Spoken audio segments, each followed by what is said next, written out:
What's up, guys? Welcome to Students of the Game, and I'm back here, but I'm back here with no Premier League football. Unfortunately, there's no Premier League football at this time, but it's coming, it's on its way.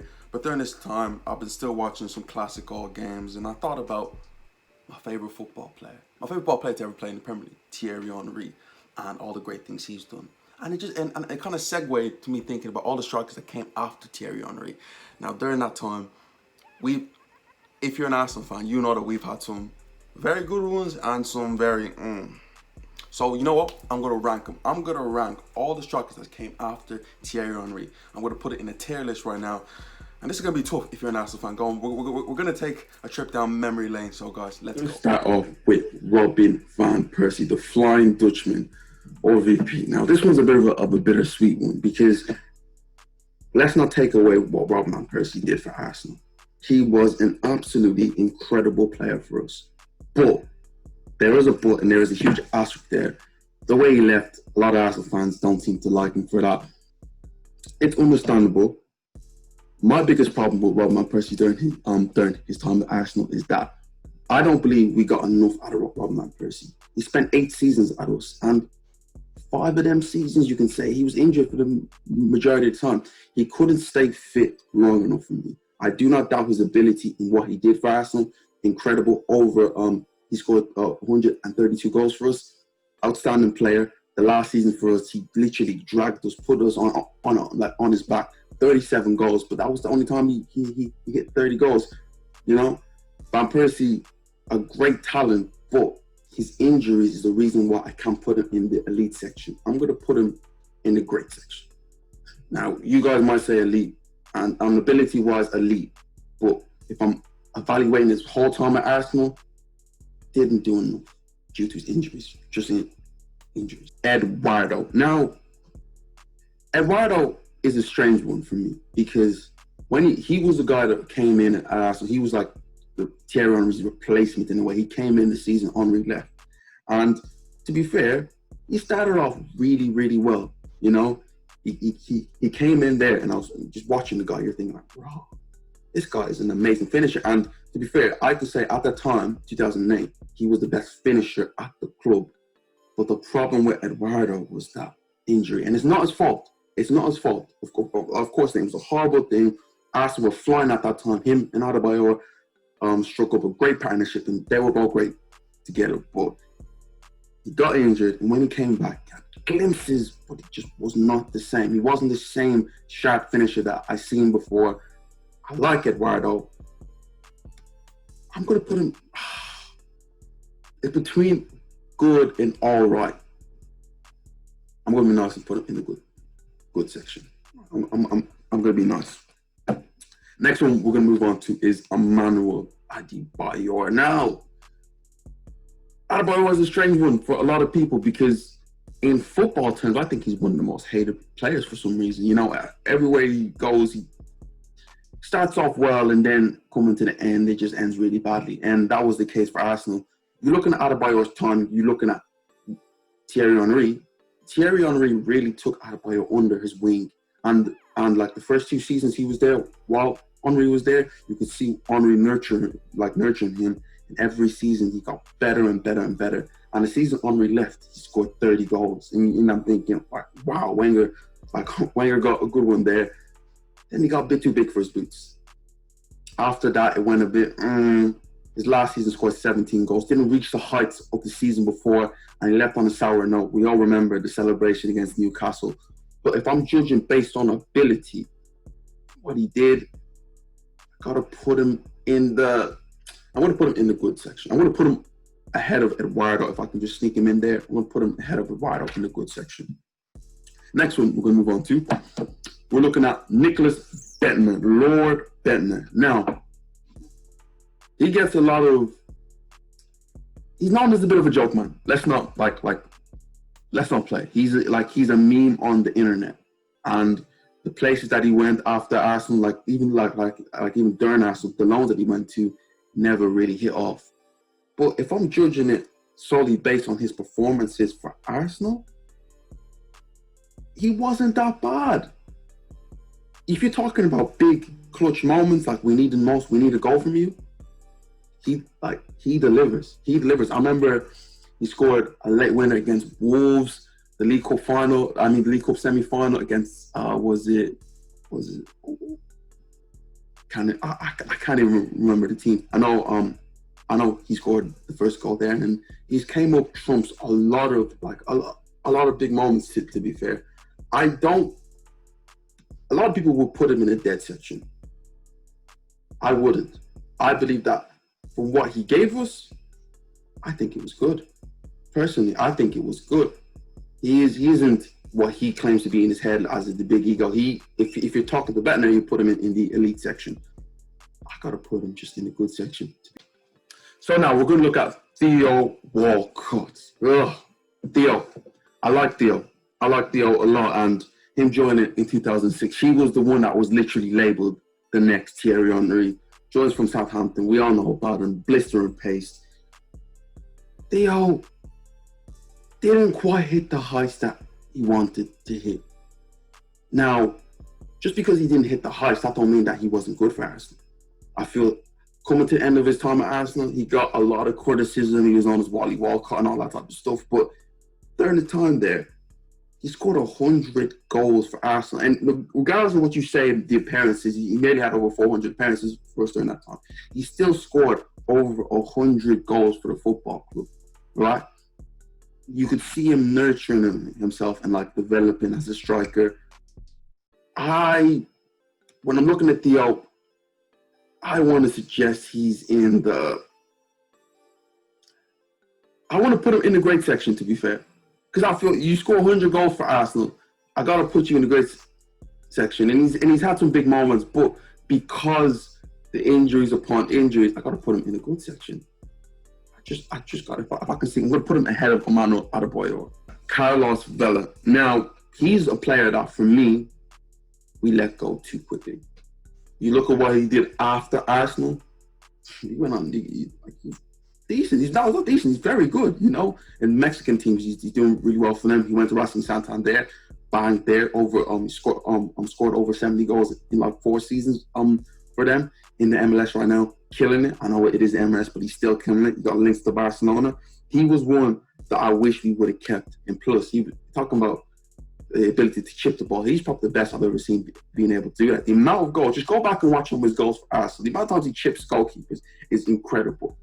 But if I'm judging his solely time at Arsenal, let me see. 62 appearances, 11 goals. It's not bad, but didn't quite live up to it. For me, wasn't given much of a chance there, but I'm going to put it in the all right section. Because for me, we kind of messed up with this one. I'm going to drop him in the all right section. The next one is we're going to look at Olivier Giroud. Now, Giroud, to be fair, he's underrated. Let's not get it twisted. He's an underrated striker for Arsenal. Now, he isn't great, and a lot of the time that he was at Arsenal, he was criticized because he didn't have the Van Persie factor, because he joined the year the season Van Persie left, and he was meant to be the replacement for him. We brought him in to do that, but he wasn't quite Robin Van Persie.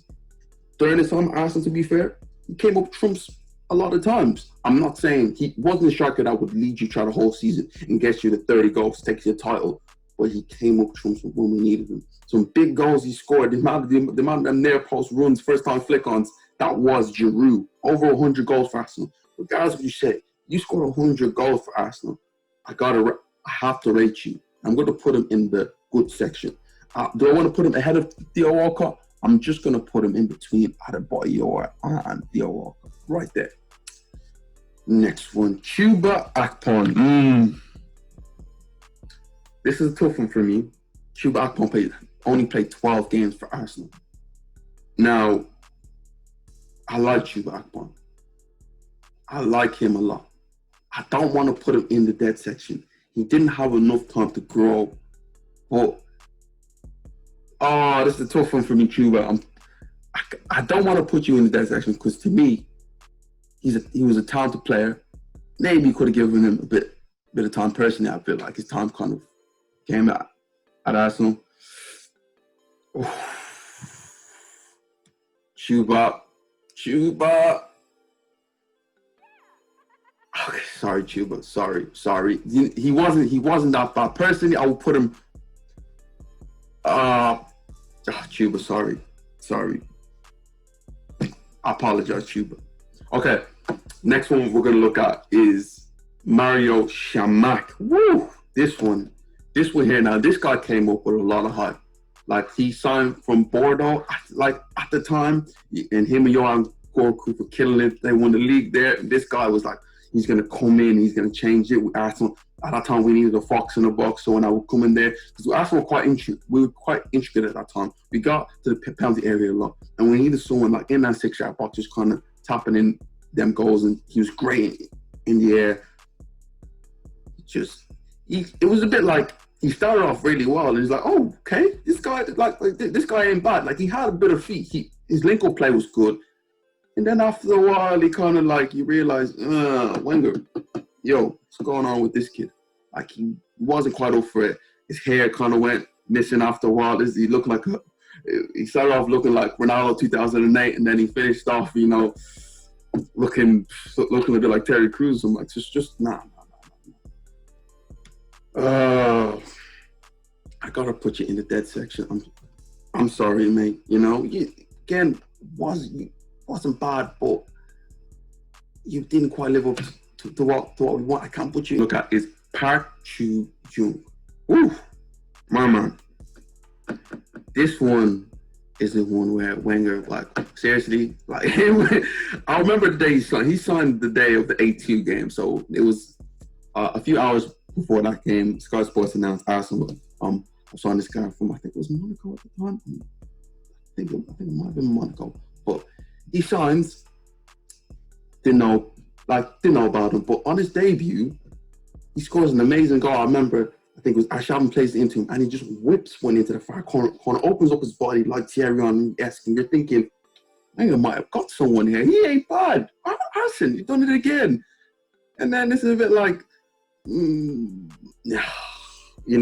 you played 6 games for us. For you to be on this list, you have to qualify. You at least have to make 5 comparisons. So sorry to Jay Simpson. To be fair to Jay Simpson, 3 games, 2 goals, not bad. But as I said, Park Chu-jung made 6 appearances, scored 1 goal. He was one of the ones where it was like, after a while, you think, Wenger, yeah, Thierry Henry, not having that. I'm gonna put him right on top of dead, right there. Next one we're gonna look at is Lucas Podolski. Now, I got a lot of love for Lucas Podolski. He shows a lot of love to the Arsenal faithful. You see that he bleeds Arsenal. His time, he was another one that signed during the year Van Persie, the season Van Persie left, and it was like, Lucas Podolski. We all knew what he did for Germany, especially what he did in the international tournaments. He was great. He comes into us, and yeah, he was good. He was good.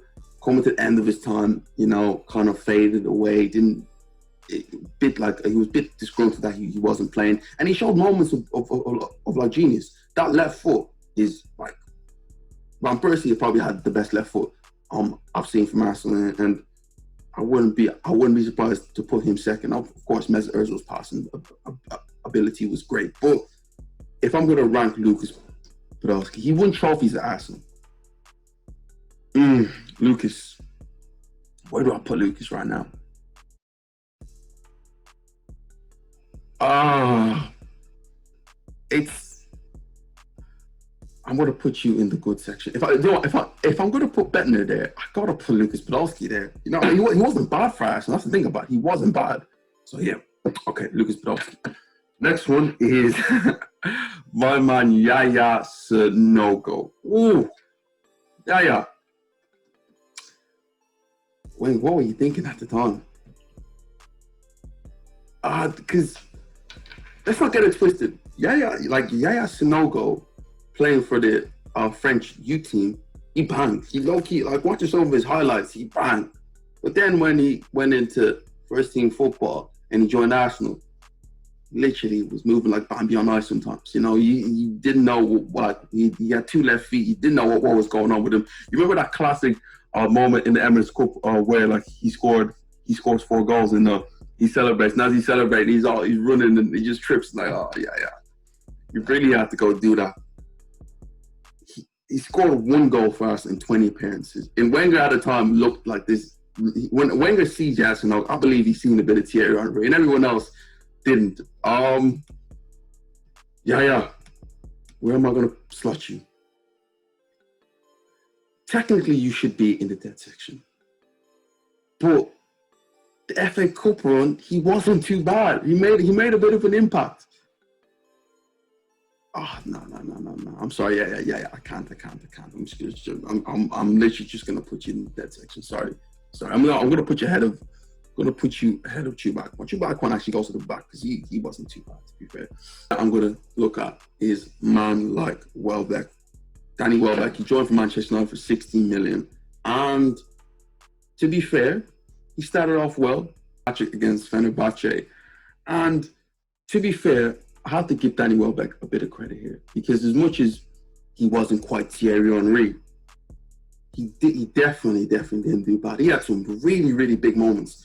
I remember the winner against Leicester, that last minute winner, the loudest I've ever seen Emirates. It was crazy. The goal against Manchester United, the performance in the FA Cup final against Chelsea, one of the best striker performances I've ever seen. Again, he didn't score that day, but going on his overall performance, he was sensational. Now, I like Wells, and I'm not going to put him in the great section. I'm going to put him in the good section. I'm going to put him. He won trophies, so I'm going to put him ahead of Adebayor. I can't put him ahead of Giroud. I'm going to put him ahead of Adebayor. Look, that is Lucas Perez. Now, this one was just a bit of a disaster all the way. He signed for 16 million and just never really got off the ground. He scored a hat-trick in the Champions League, and that was like the only real highlight he had. He looked out of place. Sometimes he played out on the wing. He played a striker. He just never really seemed like an Arsenal player. The signing was, me watching him, like watching the highlights, I mean, you were a bit excited, and then when he was on the football field, I'm not saying he was horrible, but it just never really worked out. I'm sorry, Lucas Perez. Gotta put you in the dead section. Just gotta put you in. Alexandre Lacazette. Now, Lacazette is a bit of a tough one for me. He signed at the time from Lyon, a record signing, and I thought he was going to come in and make this huge difference. First season, 17 goals, and face value, 17 goals is not bad, but looking at his overall performance that season, didn't really hit the heights that he wanted to. The next season, a lot better, to be fair. I'm pretty sure he was a player. Wasn't too bad. And this season, struggled to find goals. My problem with Lacazette, if I'm basing it on his work rate and all that type of stuff, then he go high on the list. But if I'm basing on his goal return, it's not, to be fair, 114 games, 45 goals. It's not bad. But I just expected a bit more from that, because I feel like he isn't as clinical as I want him to, as I personally wanted him to be. This is a list about Thierry Henry and players after. Do I rank you? I'm going to put you in a good section. I'm going to put you right in between Giroud and Welbeck. So I'm going to pop you right in there. Lacazette has time to obviously. That's time to change. If the Premier League season starts and he rises up, he could easily get into the great section. Next is Pierre-Emerick Aubameyang. Oba, to be fair, just came in and he has just been. We talked about Lacazette's goal return. His goal return, Oba's goal return has been incredible. He hasn't even played 100 games for Arsenal. He has 97 games for Arsenal, 61 goals. He was the quickest player in Arsenal history to get to 50 goals. And since he's came in, he's generally just been a breath of fresh air. He captains the club right now. If it was for him this season, I don't know where we would be. But I got to put him right in the great section. In the great section. Oba, keep it up. Please, and also, Oba, do me a favor, sign a contract. Yeah, please, yeah. Last two, Eddie Nketiah. Now, Eddie's still getting better. Again, he's a young kid. I don't even think he's 20 yet. Like, he's still learning. He's been on loan. He's came back, and to be fair, he's a goal scorer. You can already see the guy has ability. I remember one of the first games that I went to at the Emirates was a League Cup game in like we're 1-0 down, and Eddie comes on his Arsenal debut and scores 2 goals. He scores his first kick, and then obviously he scores the second goal. He was on fire that day, and the whole crowd was chanting, "Eddie, Eddie, Eddie." One of the best memories I've ever had. I'm going to a game. Eddie will only get better and better. I don't know where he's where he's gonna be, but I'm gonna put him in the good section. But again, he's one that he's pending. So we don't know where he's gonna be. He could rise up to great in the league. I'm gonna put him in a good section right now because I don't think he's been bad for us, to be fair. Gabriel Martinelli. Now, Unai Emery didn't do a lot of great things to Arsenal, but here is one of the things that he did do right was bring in this kid, 19 years of age, and he just came in from Brazil, just a breath of fresh air. Like, generally, at the age of 19, this guy can go on to be in the elite section. We don't know where he's going to go. He's played 26 games already for Arsenal, scored 10 goals. On his debut, scored 2. And every time you watch him, you're seeing a player who's developing and evolving into someone that could be great. We don't know where he's going to be because, them Brazilians, start off well and then they can get the samba going and then it can be a bit mad from there. But Martinelli, again, I'm going to put you in the good section. He could go on to be great and elite. We don't know. I'm going to put him in that section for now. Slot him right there because these two are pending, really. Now, guys, I'll finish my ranking, to be fair. Surprisingly, as you can see, there was no one in the elite section because I just generally didn't feel like there was anyone, to me, worthy to say that, they've done everything to put them in the elite section. Van Persie, overall, you could make an argument, deserves to be in there, and all but depending on what happens, you could put him in there. My thing about to be in the elite section, you have to lead Arsenal to trophies, show a little bit of loyalty. Yeah. But also you have to be great. A lot of these strikers are good. A lot of them, we've also had some really dead ones there at that time. None of them will ever live up to Henry, what Thierry, because he's an absolute great. But guys, tell me what you think. Do you think I've actually been a bit too nice putting all these players as great? You think that Van Persie should be in the elite category? Comment down below. Let me know, and I will see you guys next time.